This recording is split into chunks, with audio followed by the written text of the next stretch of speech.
Hello, people. We're here having a cup of tea with Rodney Kithcart. He's our Jammer of the Month, Jamclub Online, for our first newsletter. Hope you guys enjoy the first newsletter.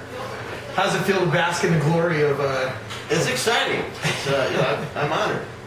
Cool. So you're a regular jammer. You're at a lot of the regular jams, and that's why you're Jammer of the Month this month. A lot of people are, and we're going to go through a lot of different people. But we figured we'd start with you because you're definitely a regular, and you're part of the jam that we host at Sidelines. I'm probably the oldest. You're definitely the oldest. Well, you know what? What are you again? 80? 83, so I'm right up there. There may be a couple members close to my age. So, tell us a little bit about what you like about going to these jams. Well, as I mentioned before, the atmosphere of musicians is awesome. They're, they're just good. They're great people. You always feel like you've known them for years right away. Right. And the talent is good, and it's a great learning experience. Everybody's willing to help each other learn, and Right. You never feel like you're imposing on somebody when you ask them if there's a certain chord structure you don't understand, and Right. they'll help you with it. They're always That's what they're there for. exactly instead of going and taking lessons from somebody. That's a whole different thing. Right. And you got that with the jammers. Learn to play a lot more off the cuff going on these jams. You never know how to. Because you're very relaxed. I know I've done a lot of times. I'll do the same song, twice with different people, and it's completely different. Depending that's upon what you're who's jamming with, right? Yeah, the dynamics come through depending upon the group, so it's always interesting. Yes, it's cool because everybody's got a different style. Right. So let's see. Let's go back in time a little bit. How long have you been playing? I've been playing out on the stage probably since 1982. Wow. I started out in bluegrass, then went to country and classic rock, and then I've just sat in with a lot of other bands doing, but mostly country and classic rock. I did tour doing bluegrass for a while. Tour doing bluegrass on the road. Yeah, played on stand-up bass, and actually traveled on a bus, and Awesome. yeah, I done that when I was a kid. I loved it. Awesome. So, tell people about your. Do you have like a family of musician? Are you? Yeah. Are you the only musician, or are you No, like a big family with musicians? I'm from a big family. My dad played acoustic guitar and sang. He was a radio DJ, and then had his own radio show on Saturday mornings, and they would do live shows there over the radio Saturday mornings, and he also played 5-string banjo. Wow. So he taught me when I was a kid, and so I benefited from that. I bet. And then I got to when I was a kid. This was back in the late 50s, early 60s. So they instead of playing nightclubs, they did a lot of barn dances.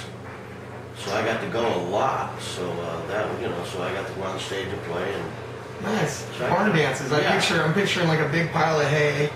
well, sometimes it was, but basically you'd go up into the top part of the barn when before they stocked it with the hay. Right. And they'd set bales of hay all around the outside perimeter. And, Nice. And they had an old, simple PA system. And, That's real bluegrass. They called it round and square dancing. They do some country stuff, and then they'd go in and do sets of square dancing music. Cool. Very cool. So early on you're in music. Your dad was a DJ, so you were hanging out around all this music equipment. Tell everybody about you have sound experience. Obviously, it goes back all the way to being with your dad. Yeah, over the years, after once I got old enough to go out and play on the stage by myself, I started touring, like I said, with the bluegrass. And I started getting involved with the sound because it was, yourself, you can get on stage and, you can have a good band, but if the sound is bad, it really hurts you. Yeah.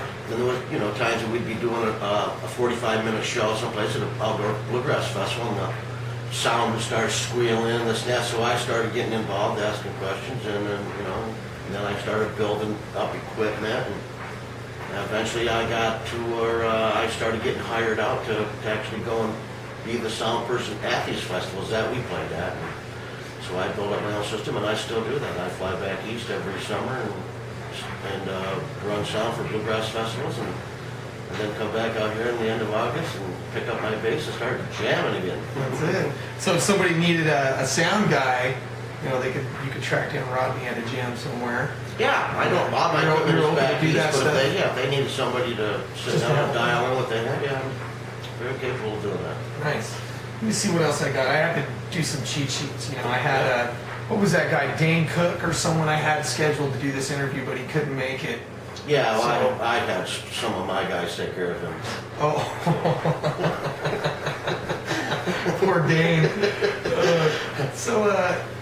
Well, your rig, that's it. That really good. You know, I think people might want to know, you know, an experienced bass player like yourself. What kind of rig do you? Tell us about your setup. I play through LTD ESP. It's a 5-string, and then I modified it myself. I put active EMG pickups into it, and then I play through it's actually a Fender Eminence cabinet, and then I have a 300 watt head and an Ampeg Pro 1000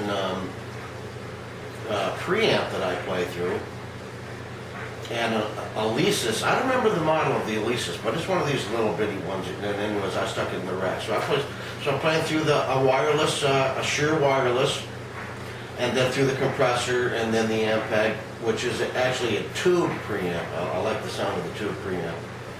And then into a 300 watt power head into a 8-ohm 15-inch speaker.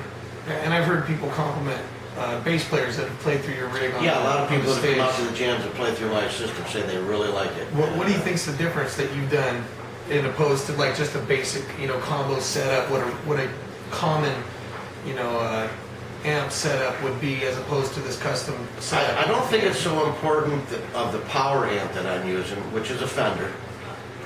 I think the preamp and the compressor are probably the most important. The compressor, definitely. I mean, there's a lot of guys that play without a compressor, but when they come and they play through mine, they do notice the difference, and they'll ask me, and I'll tell them it's mostly the compressor, because it softens all the touch, you know. Especially if you know when you get Little secret excited. for people to know. No, actually, it's not. Most you know, people that have been playing long enough understand that. You know, Right. Guitar players and bass players. I'm still learning to use my compressor pedal properly. I don't know if I use it right or not. Well, that's another thing that's great about the jams is to learn your stuff like that, Right. And to talk with other musicians. You know, See all these different setups Yeah. and stuff. Yeah. Ask those guys questions. So, and then like the frog. What's with the frog? Who's that frog always? Oh, that's just that resembles my nickname. I don't need to go into that story, but years and years ago, I got nicknamed Toad. Oh, okay. And so my children and then, you know, anybody that knows me is always giving me presents, anything to resemble frogs and toads. Oh, okay. And that little rubber toad that I have, I just stuck it on my bass. It's just always been, I got that on there for years. Actually, a lot of times I forget it's there until people. Rodney the Toad Kithcart. Yeah, that's